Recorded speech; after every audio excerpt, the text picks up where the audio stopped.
Welcome back to another episode of You've Been Schooled. I'm Rory Gonzalez. I'm Carter Elligan. I'm John Huang.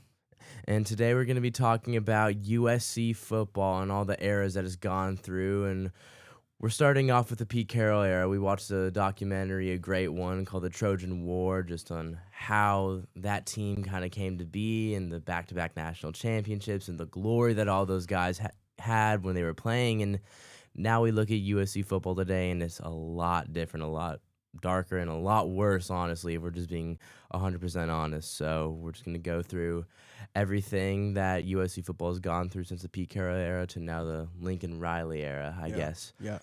So starting off, it's no secret that that era of USC football was just incredible. Absolutely. Yeah, it was Incredible. dominant. I mean, we're looking back at it, a 97-19 record for Pete Carroll. He had 2 national titles and 3 Heisman winners. Yep. And a 34-game win streak. Yeah.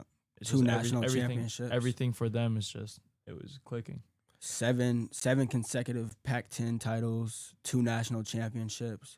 Like you said, 34-game streak. It leaves the people wondering, was this the best USC team or college football team For sure. ever to exist? Yeah, I think it's looking at definitely up there. USC by itself, I think we could all agree on that this was the most dominant era. I think it was. Right. Yeah. Yeah. I mean, we got the Howard Jones era. You got the McKay Robinson era. I mean, both of them had like 4 national championships each, but we're looking at from the span of like 15 to 19 years. Yeah.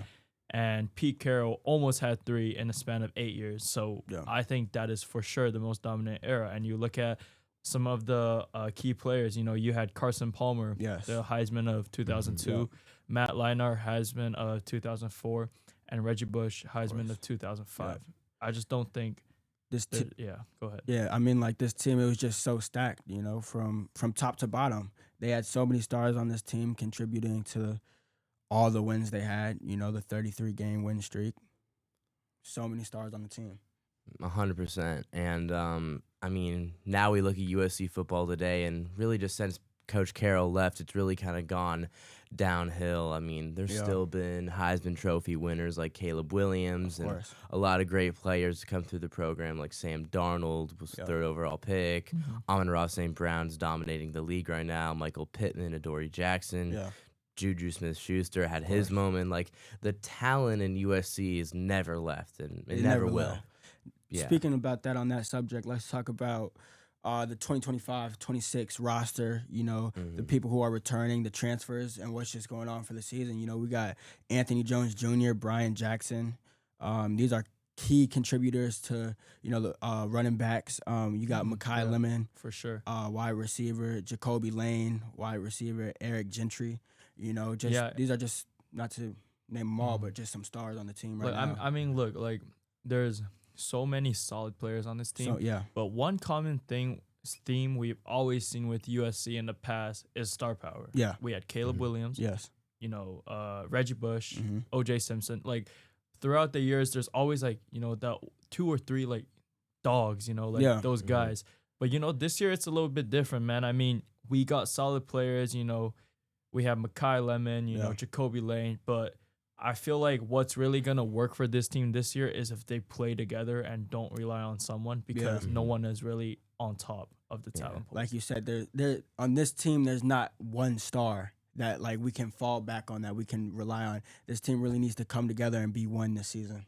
100%. Just kind of like what you guys both said. I feel like a few years ago, the name Caleb Williams was all over sports. Everywhere. And just football in general. Everywhere. But, I guess the most well-known name here is, Jacoby Lane. Maybe. But, he's no hate to Jacoby Lane. It's just he just course. doesn't have that star power and fame For that, sure, even Caleb Williams had, and not even close to guys like Matt Leinart, Reggie Bush, when that era was dominating college football. And just it's kind of different now with USC. There's no real star. But look, I don't think it's a bad thing. Because, look, think about it. The Lincoln Riley era, we have all this NIL stuff going on, right? Yeah. But if you think about it, this means that no one on the team is going to earn a significantly more amount. And in that NIL means money. That means That's true. That's a good point. Any arguments or imbalance, anything nothing like going that, on in the locker room. There Yeah, should that be, locker room's no got to be reason. really healthy. Exactly, yeah. And that actually brings me to, let's talk about QBs, right? Yeah. Because USC, they're known for having that star QB, right?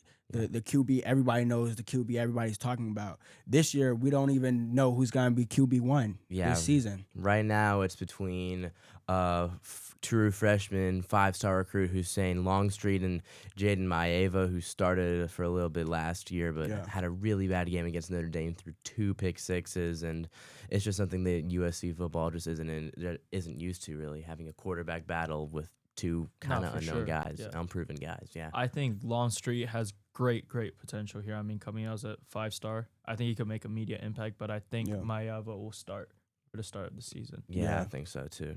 And then, well, I mean, first off, for next, I think I would like to get into some of the predictions for USC this year. Yeah, and just for the team as a whole, we're projecting guys like Jacoby Lane and Mekhi Lemon are going to be great, but for this upcoming season, their current line is at 7.5 wins, which seems about right. But again, for USC, it's just not really acceptable. Super underwhelming. You're not expecting a team like them to get 7 or 8 wins.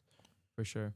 Well, we hope that USC will have a great upcoming season, and that wraps it up for this episode of You've Been Schooled. I'm John Huang. I'm Rory Gonzalez. I'm Carter Elligan.